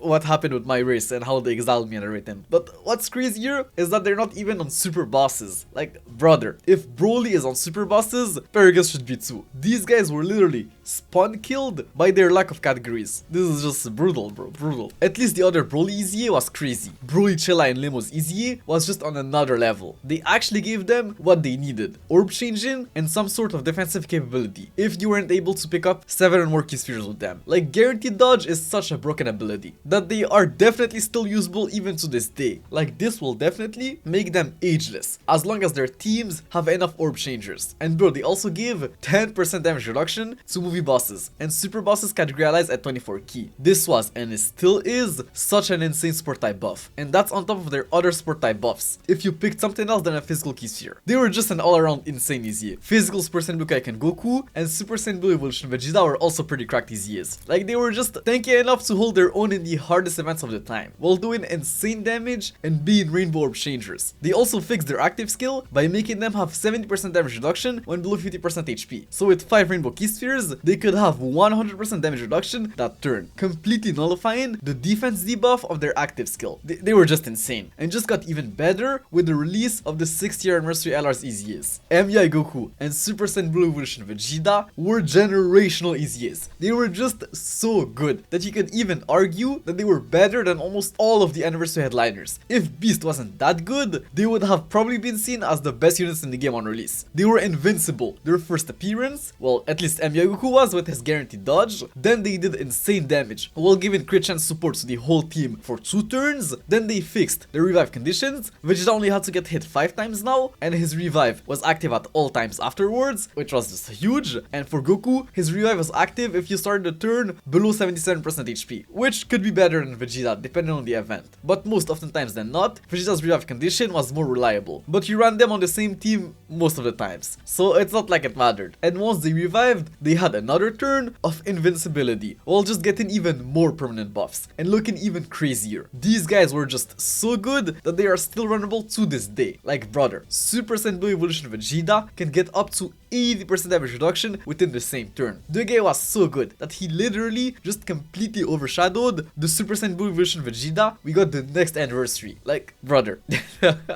1 year later, he was better than his anniversary counterpart that had just released. And the fact that he could build his damage reduction with dodges was just such a W improvement. Honestly, these guys' designs were just phenomenal. For sure, some of the greatest EZAs we ever got. Strength Super Vegeta's EZA was an interesting one. On release, he was pretty damn good. Like, he stacked defense in base while having 50% damage reduction post super, which was pretty insane at the time. Not exactly a slot on unit, but practically invincible post super. And then Super Vegito had the counters and the Scalder, and even guard while stacking crit chance within the same turn. One of the strongest thing a counter unit could have at the time, especially an LR with counters. So the guy was hitting so hard, while also being untouchable by normal attacks. But if you didn't stack enough in base, the guy could definitely get caught after his guard wore off. And I might just be remembering things wrong, but in my memory, that guy aged like milk. Mainly because of his low defensive base stat, at least without many dupes. And that transferring condition also wasn't the greatest at the time. Like, this was good when he first released, but not so much in that meta, as you were either dead or above 77% HP. Physical Buhan's EZA was also pretty insane on release. The guy was very much needed because of that ridiculous artificial life forms Blue Zone mission. He greatly stacked attack and defense, had guard most of the times, and even when he didn't, the guy could survive a KO attack once within the turn, while gaining even more dodge chance, and also recovering up to 32% HP within the turn. Just a phenomenal design. Then transformed, the guy had guard, dodge, healing, multiple spare attacks, an attack brick, a lot more ki, and much higher stats with a better link set. He was just insane. The only thing that would have made him better is probably him having big bad bosses in base, but otherwise, the guy was just phenomenal. But obviously they had to drop a fumble after all of that. Angel Bardock's EZA was just, bro, so bad it was laughable. Like, I have zero idea what they were even thinking. Gatekeeping his damage reduction behind the low class warriors category. One of the worst categories in the game. Like, brother, the only viable unit from that category was Angel Bardock. But for him to be good, he needed 5 other units from that category. So essentially the whole category was just garbage. Straight up dead on release. Outside of like some niche SVR stages, and I guess he was still useful in the Frieza Legendary event that released like a month or two later, but even then, it's not like that event was especially hard or anything. From what I remember, the missions that were actually difficult, he wasn't on those categories, so yeah, that EZA was just an L. Tech Mr. Boo's EZA was absolutely insane. Probably the best World Tournament EZA we ever got. He had up to 80% damage reduction depending on the amount of Rainbow Key Spheres obtained, while being a double Rainbow Orb changer, so the guy was practically invincible most of the times, while also helping the whole team, especially LR Buhan's EZA, who was quite gear hungry in base. He also healed 30,000 HP per Rainbow Key Spheres obtained, which was just insane. Like, the value this guy's brought with his utility was just unmatched. Like, this guy could probably still cook in the future if the Imagine Power category ever gets revived.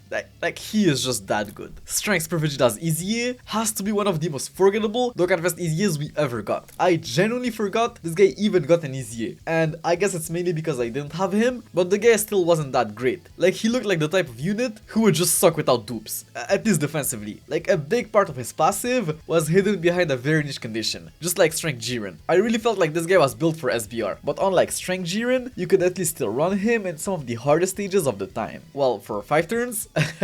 After that it could get rough, so that guy mainly just aged like milk. In Gotenks, on the other hand, had a phenomenal EZA. His kit was sure heavily reliant on RNG on paper, but in game the guy almost never failed me, and he just got better with each transformation. But I had him rainbowed, so that probably made a huge difference. To me it felt like the guy had like 100% dodge chance. The guy literally dodged everything for me, while also launching multiple sprat attacks, further improving his defense and doing a ton of damage. Like, I know to a lot of players the guy was just like a fraud, but to me he felt very strong. Literally, to me this was one of the best EZAs they ever released. The Exchange Boost EZA was also pretty good from what I remember. People were downplaying him at the time as his EZA looked like a downgrade from Angel Zamasu's EZA we got like the year prior, but I just didn't see it. The guy had 70% damage reduction up at all times, and dodge once he transformed. Like, Evil Boo was pretty cracked for the time, and could be put in slot 1 in most events, if not all if you used items. Like, with an Icarus or Whis active, the guy was literally invincible. The only thing I feel was not that great about him was his second transformation. Like, he felt weaker defensively transformed, while also not being that crazy offensively. Like, he could do numbers with the right amount of Rainbow Key Spheres, which wasn't a hard thing to do with Mr. Boo's EZA, but he didn't do enough damage in my opinion to justify transforming into him most of the time. Like, as Evil Boo just felt stronger defensively. I think Super Boo should have had some sort of like additional spear attack in his kit, and maybe like 10% more damage reduction or something like that. Obviously, he was still insane and like a very strong EZA. Tech Ultimate Gohan's EZA, probably one of the most anticipated EZAs of all time. There was just no way they could fumble that guy, right? Well, at least so we thought,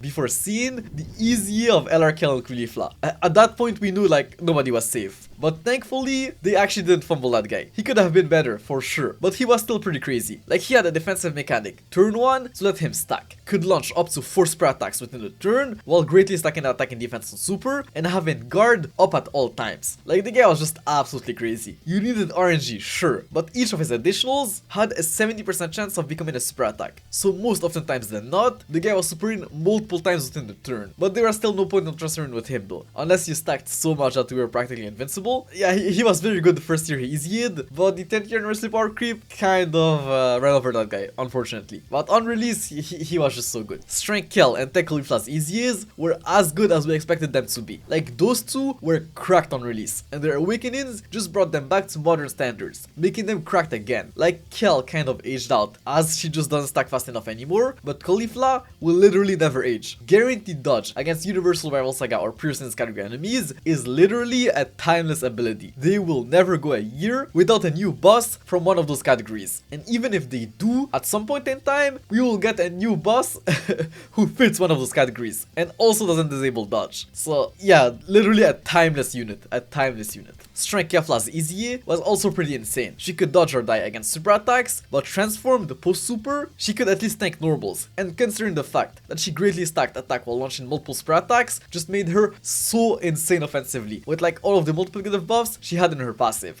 Like, bro, by the time you got Super Saiyan to Kefla, the boss was done for. The damage she was doing was just on another level. And if you had the monotype support Kaba, she was just even better. She literally just ran over every boss in the game at the time. She was just absolutely crazy. The 6th year anniversary 17s were also legendary EZAs. They just absolutely cooked with them. Their EZAs felt much stronger to use than on their initial release, especially the physical 17. That guy was literally invincible post super, while also doing crazy damage fully built up. And sure, the Int 17 was restricted to the representative of Universe 7 category, but he absolutely cooked in that team. The guy had up to 52% damage reduction while supporting the whole team for 2 turns on super, and supporting them even more within the turn. Like, those two were just insane EZAs. I could easily see them make a comeback if we get a new Universal Rival Saga unit, as they easily survived the 10th year anniversary power creep. Now, for the Broly Worldwide Celebration, we had the very controversial EZA of End Broly, mainly because of how good his base kit was, so everyone was expecting something absolutely insane, but in my opinion the guy was pretty good on release. Could he have been better? Sure, but it didn't mean the guy was bad. As long as you were facing a Pure Saints, Hybrid Saints, or Movie Heroes category enemy, the guy could cook. And against a Goku enemy, he was even better. Like, brother, the guy stacked, had damage reduction, and additional spear attacks. Like, what else could you ask for? I do agree the guy was probably dupe reliant. Like, I had him rainbowed, and the guy felt strong. Not the craziest easy or anything, but decent enough to bring into the hardest events of the time. And honestly, he never failed me. But I do agree that without dupes, the guy probably didn't stack fast enough to tank those set bosses. LR Tech Broly's EZA was the definition of a glass cannon. The guy was literally barely good enough defensively not to get you killed half of the time. And then he just absolutely nuked the enemy transformed with his active skill. Like, this guy just felt like his initial release back in 2019. His numbers were just mind-blowing. Like, I'm pretty sure this was the first unit to be able to easily launch high 8 figures attack stats without nuking leaders or items. Like, he was just so crazy offensively that it more than made up for his bad defenses. But I do agree that if the enemy wasn't dead after his attacks, you were dead most of the times than not. At least if you didn't have dupes on the guy. Physical Trunks and Goten were also pretty cracked. Like, they could get caught their first appearance, but once you got them dodges rolling, they just felt unstoppable while doing so much much damage, it was crazy. And that guaranteed dodge active skill turn was just insanely valuable. Without forgetting the fact that they give 30% attack and defense to the whole team with another Trunks, Goten or Krillin on the team, on Super. Something that wasn't hard to achieve considering the Goten and Trunks' EZAs we got earlier that year were pretty good, and definitely runnable on LR Strength Gohan's team. They pretty much felt the same as when they first released, just so much fun to use while also being very strong. Tech Gogeta's EZA was phenomenal, so insanely good that you can genuinely still run that guy to this day. In base he was practically invincible his first appearance post Super, while also being a rainbow orb changer. And then once you got Gogeta out, yeah, what can I say? The guy had 80% damage reduction in slot 1 for his first 5 turns, while having a Scouter, a 50% chance of dodging the enemy's super attacks, doing ridiculous damage with guard, and that's not even counting his unharmed super attack nullification post Super. Like, the guy was just crazy. Like, that 5 turn Scouter is still useful to this day. It's baffling to me how much better he was than Strength Vegito. You could tell who Omatsu's favorite was. Physical Janemba's EZA was also pretty cracked. The guy could now build up in every slot, which was huge, as it meant you could keep him in slot 1 the whole game, and the guy was cracked in that slot. He was literally invincible against any boss that had a Ki Blast super attack, and even if they didn't, he still had a 50% chance to dodge their super attack, if that super was even going to hurt him, as the guy had guard and 44% damage reduction in slot 1, which was just crazy. And if you survived long enough, you could see his rage form, which was also cracked. It did so much damage with the guaranteed crits while also removing the enemy's super attacks most of the time. Like, the game was just insane. The year ended with probably the 4 fastest Asian EZAs in Dokkan history. I think the only one of them I used during the 10th year anniversary was Strength Kid Buu, who was probably the best EZA out of the 4. Like, the guy was practically invincible his first 6 turns and even had a guaranteed unharmed super attack counter nullification for his first 3 turns, while doing crazy damage and having an active skill that you could proc against every boss in the Buu Saga Red Zone, and even some of the 10th year anniversary Red Zone stages. As for the other ones, like, I don't think they were bad on release. Like, they were definitely good, but I genuinely do not remember what happened to them. In my mind, I just remember them being good on release and then blank. Like, they never existed. Like, literally. Then we had the 10th year anniversary in 2025, with its fair share of amazing and controversial EZAs. Full Power Frieza and Namegoku's EZAs were pretty controversial from what I remember. They were seen as mid or even bad by some people, and I think that it was mainly because you were forced to play them in slot 1. Like, these guys can take a hit in slot 2 or 3, and even in slot 1, they can still get hurt pre-super, especially early on, so they felt pretty frustrating to use. I think they should have had like guard or more damage reduction in slot 1, or they should have both been able to stack attack and defense on both of their 12 key super attacks. Like, they were still fine on release, especially with items, but they could have been a lot better. Then we had Strength Kaiken Goku's and Great Ape Vegeta's EZAs. Great Ape Vegeta's EZA was absolutely phenomenal. The guy was a slot 1 monster with his guard and damage reduction. He could get hurt pre-super, but nothing that would actually kill him, just do a lot of damage, and post-super he was untouchable in slot 1, and all around a very good EZA. Strength Kaiken Goku's EZA on the other hand, yeah, not that great, as he was just a glass cannon who didn't do enough damage to justify bringing him over the other crazy units we got at anniversary, who were all better than him. Like, this was probably the biggest issue with that guy. In my opinion, he wasn't as bad as people made him seem to be, but I almost never used him, as all of his teams, except the Saint Saga category, had much better options. So like, why would I run him over them, with his only defensive mechanic being some damage reduction that was locked behind RNG or placements when he was clearly meant to be run as a floater. So most oftentimes than not, there were no orbs left for him on the field. Yeah, the game was just not good enough, unfortunately. Saying that the 7th year anniversary LR EZAs were absolutely insane would be an understatement. Like, I'll never forget reading this person for Gogeta's kit the first time around and just wondering if they had made a mistake. Like, the guy literally had one of the craziest kits I've ever read. Like, brother, the guy had everything. Guard, damage reduction, crit chance, effective against all types, additional spread attacks, rainbow orb changing, a freaking Scouter combined with a guaranteed spread attack nullification, and even an attack break. What did this guy not have? Support? Bro, his whole kit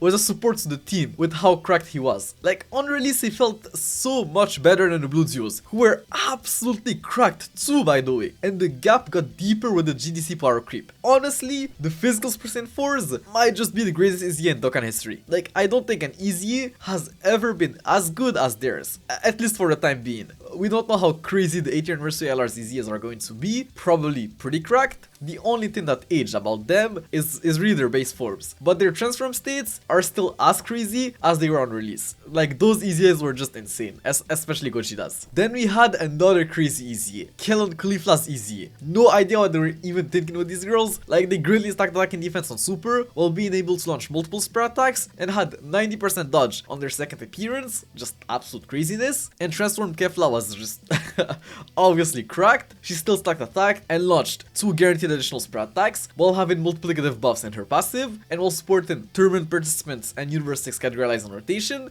Like, she was just insane. But them relying purely on dodge and raw defense didn't age as well as I thought they would. Like, they can get clapped nowadays if they don't dodge early on, which is pretty unfortunate. AGL Ginyu's EZA was on the other hand pretty disappointing. Like, in my mind, the guy greatly stacked defense on super for some reason, but nah, he doesn't, and that's probably why he just felt so weak defensively. Like, even after stacking for some turns, he still got clapped by most enemy super attacks post super, at least in base. Transformed, I guess he had dodge at least and a scalder, but even then the guy didn't feel as dominant as when he first released. He should have had more in base, like either greatly stacking defense on super or having guard or something. In Yamcha's EZA was absolutely cracked though. The guy had essentially guaranteed dodge his first appearance pre-super while also being able to launch multiple super attacks within a turn and still having a high chance to dodge. He is honestly still good even to this day, as long as he dodges. Like, truly an insane EZA. Then we had GDC 2025 with even more crazy EZAs. Like, honestly, every single one of the EZAs were great, but the best ones were probably Sin Shenron, Gogeta, and Vegeta in Trunks. Tech Sin Shenron had 80% damage reduction his first turn with 4 more key spheres obtained, so he could be put in slot 1, especially on Omega's team, and after that he could still be put in slot 2 or 3 comfortably while also doing ridiculous damage and being a Rainbow Orb changer. Like, he just had so many multiplicative buffs in his kit that he is still insane to this day. The damage he does on Omega's team is just ridiculous, while also being untouchable post super. Truly one of the greatest banner units, EZAs of all time, if not straight up one of the best EZAs of all time. Then Spirits for Gogeta's EZA was also pretty cracked. Like, the guy was invincible for his first appearance and could cook afterwards in slot 2 or 3. The guy was essentially just the superclass version of Sin Shenron, but I guess with less utility and more damage and tankiness. Like, the guy was effective against all types, while building up crit chance infinitely, and had a 70% chance to nullify and counter any enemy super attack. Like, this ability is still cracked to this day, and will probably make Text Person for Gogeta's Super EZA just as good, as now it's a nullification and not a dodge anymore. LR Int, Vegeta and Trunks' EZA was just on another level.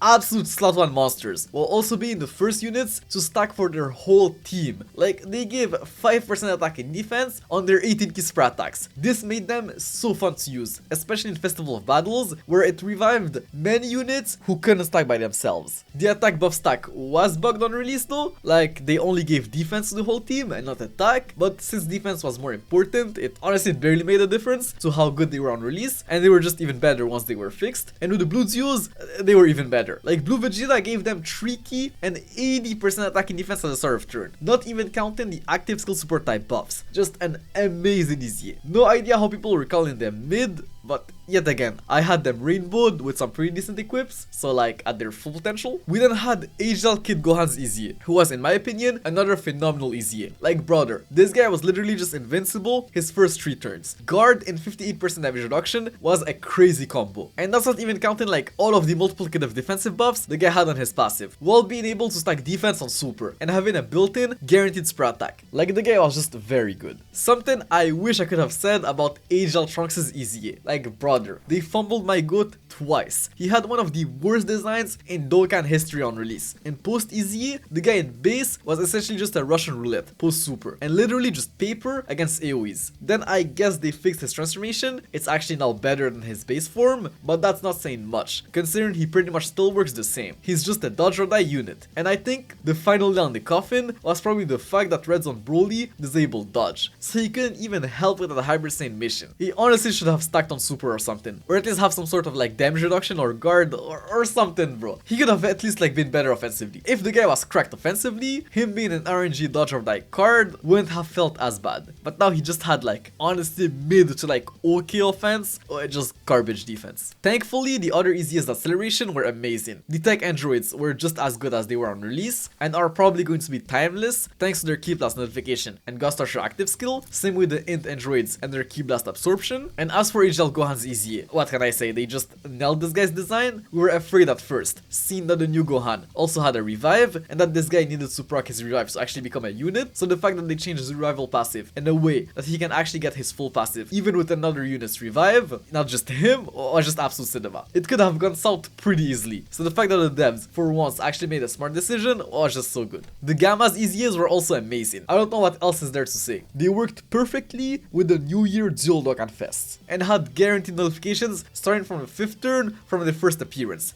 which was just crazy. I remember people doubting them before the release, as they didn't look to be that good after their intros word off, but honestly, you barely saw that in the content the game had to offer at the time. And even then, they had guaranteed notifications, and they just worked so well with the New Year units that it didn't even matter. Like, Ultimate Gohan is still, in my opinion, the best TUR in the game. Like, the guy is just so crazy, it's ridiculous. The more I use him, the crazier he looks to me. Then we had the highly anticipated EZAs of Beast Gohan and Orange Piccolo, who were absolutely phenomenal, especially Gohan. I heard some people not really liking Piccolo that much, and sure, I do agree he could have been better, especially considering how crazy he was on release, but honestly I like him, and as of now he never failed me. The only thing I would change about him is maybe at the skip button to skip his giant form transformation super attacks, like brother.